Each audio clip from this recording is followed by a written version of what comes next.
From the Isle of Tiree to the high seas, the adventures of an 18th-century Scottish sailor. Esteemed viewers, welcome to an in-depth exploration of the life and voyages of an 18th-century Scottish sailor.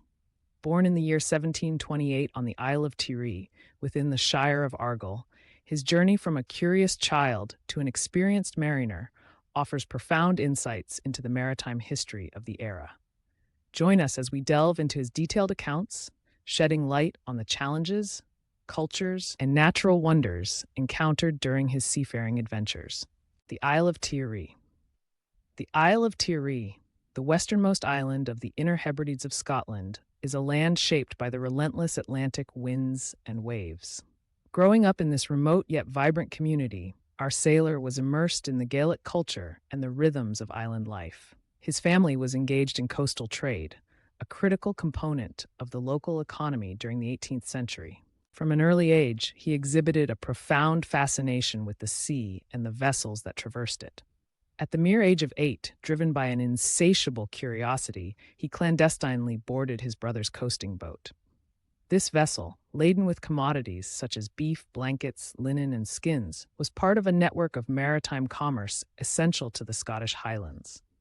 Concealing himself within a barrel to evade detection, he successfully gave his father the slip and embarked on an unintended voyage to the Isle of Mull, approximately 12 leagues, over 36 nautical miles from Tiree. This audacious act not only illustrates his adventurous spirit, but also sets the stage for his lifelong affinity with the sea. Adventures in Greenock. Greenock, situated on the River Clyde, had emerged by the mid-18th century as a pivotal port, particularly in transatlantic trade. Arriving in this bustling town, our young sailor was exposed to the complexities of urban life, an environment starkly contrasting his rural upbringing. His unsupervised exploration led to disorientation amid the town's labyrinthine streets. Unable to communicate in English, as his native tongue was Scots Gaelic, he faced significant obstacles. An encounter with an inhospitable local woman underscored the challenges faced by those who, like him, were unaccustomed to urban societal norms. Fortunately, a benevolent man intervened, offering shelter despite his wife's objections, a testament to the multifaceted nature of human compassion and prejudice. Subsequently, he secured employment herding 3 cows and a horse in the countryside surrounding Greenock. This experience not only provided him with sustenance, but also facilitated his gradual acquisition of the English language, a critical skill that would greatly enhance his future prospects. An illustrative anecdote from this period involves his attempt to sell cream at the market. Unfamiliar with commercial transactions, he generously offered free samples to passers-by until the entire stock was depleted. His mistress, rather than chastising him for the economic loss, responded with mirth, recognizing the innocence underpinning his actions. This incident highlights the cultural and educational disparities prevalent between rural inhabitants and the burgeoning mercantile class. Life in Glasgow and Auchenroach.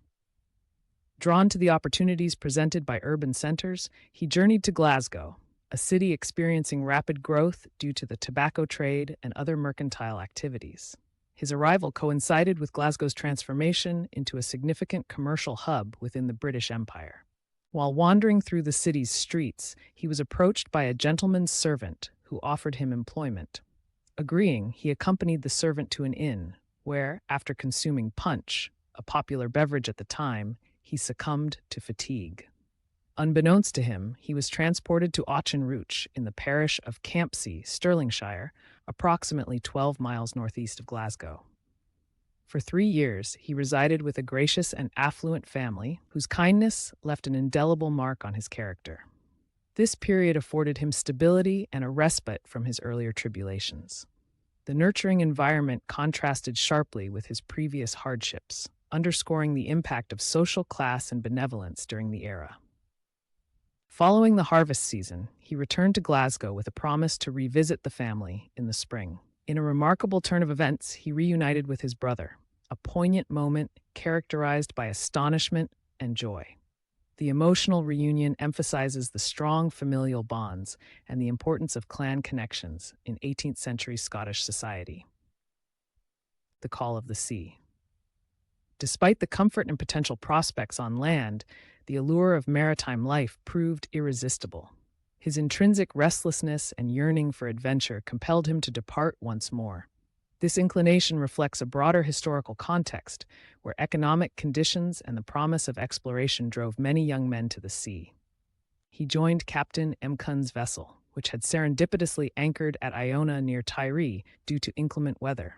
However, desiring greater prospects, he transitioned to the Maddie under Captain Gray, a ship bound for Virginia.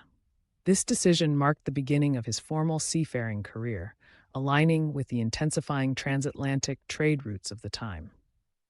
During this era, the transatlantic voyage was a formidable undertaking. Sailors like him were essential to the expanding networks of commerce that connected Europe, Africa, and the Americas. His initial wage of 15 shillings per month, approximately £110 in today's currency considering inflation, reflects the modest compensation for sailors relative to the risks undertaken. The voyage to Virginia.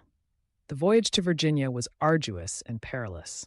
The Maddie encountered severe storms that tested the limits of contemporary shipbuilding and nautical expertise. The loss of 3 lower masts and the bowsprit, a crucial spar extending from the ship's prow, illustrates the vulnerability of wooden sailing vessels to the Atlantic's tempestuous conditions. This crossing lasted 11 weeks, significantly longer than the average 6 to 8 weeks typical for the route. The extended duration can be attributed to adverse weather and navigational challenges. The disappearance of the Sally Snow, another ship headed for Virginia, serves as a sobering reminder of the inherent dangers of maritime travel in the 18th century. Estimates suggest that maritime mortality rates were alarmingly high, with some voyages losing up to 20% of their crew due to accidents, disease, and shipwrecks. Encounters with extraordinary creatures. Upon arrival in Virginia, our sailor observed and documented various fauna unfamiliar to European eyes. An eagle aboard their ship consumed prodigious quantities of food, a quarter of a small hog per meal. This likely pertains to the bald eagle, Haliaeetus leucocephalus, a species endemic to North America, known for its impressive wingspan of up to 2.3 meters, 7.5 feet.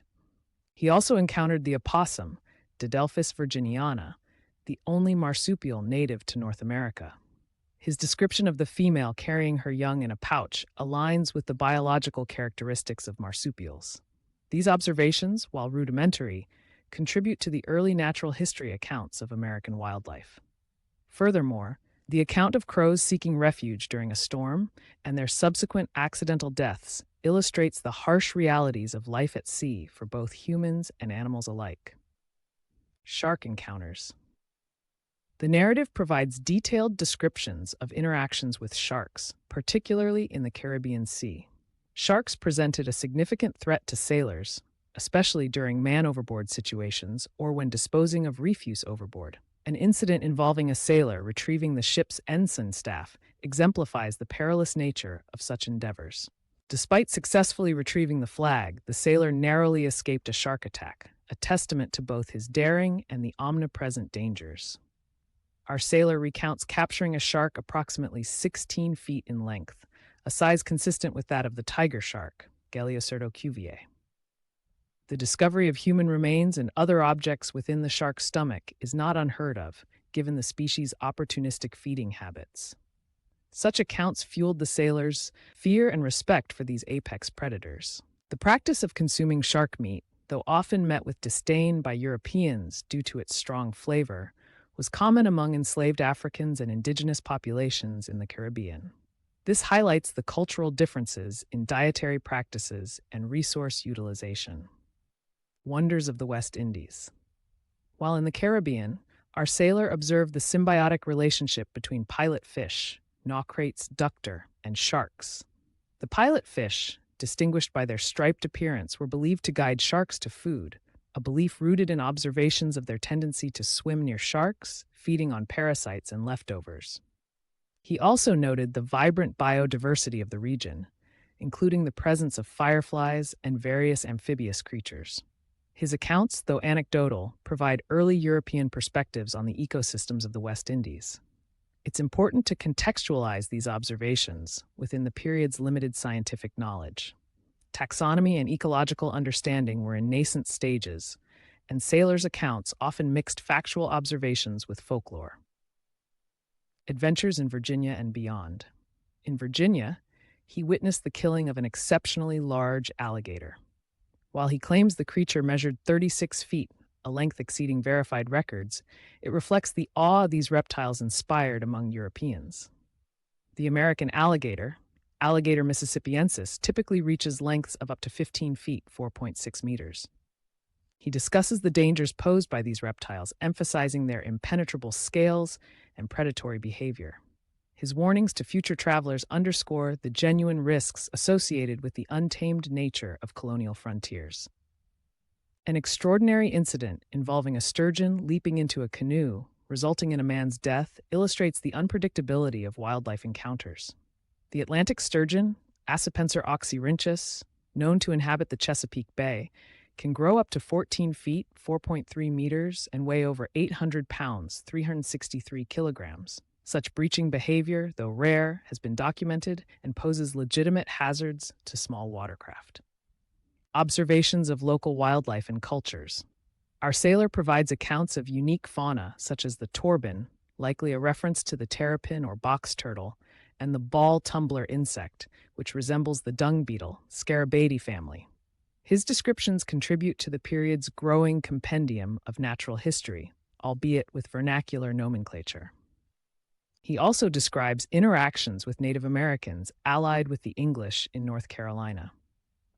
His portrayal reflects the ethnocentric perspectives of European settlers, noting their appearance and customs with a mix of fascination and misunderstanding.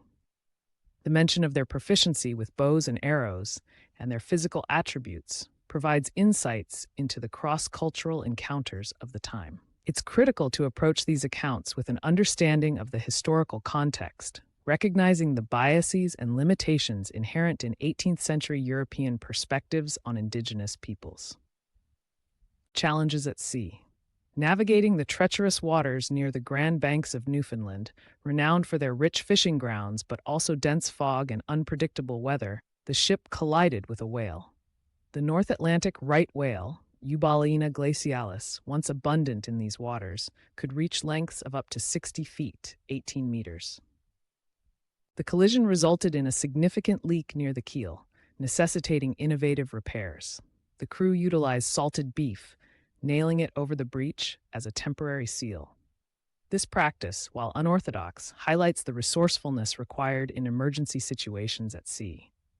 The depletion of their provisions and reliance on bread and water for 4 weeks underscores the precarious nature of long voyages.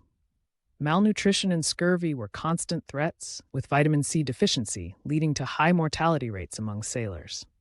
Such hardships emphasize the arduous conditions endured during the Age of Sail. Reflections on sailor life. Reflecting on his experiences, our sailor addresses misconceptions about maritime life. He notes that the perils and toils are often overlooked by those on land, who see only the seemingly carefree spending of sailors during shore leave. He laments the tendency of sailors to squander their earnings on transient pleasures, a cycle perpetuated by the lack of financial management education and limited opportunities for social mobility. This observation touches upon broader socioeconomic issues, including exploitation, the absence of support networks, and the systemic undervaluing of maritime labor, despite its critical role in expanding global trade networks. Experiences in foreign ports. In Lisbon, Portugal, a major European port and center of maritime activity, he encountered strict regulations prohibiting British sailors from carrying sharp-pointed knives ashore. These laws were enforced under the threat of severe penalties, reflecting the heightened security measures amid geopolitical tensions of the time. An inadvertent violation nearly resulted in his arrest, highlighting the critical importance of cultural awareness and adherence to local laws while abroad. The incident underscores the potential dangers posed by language barriers and differing legal systems.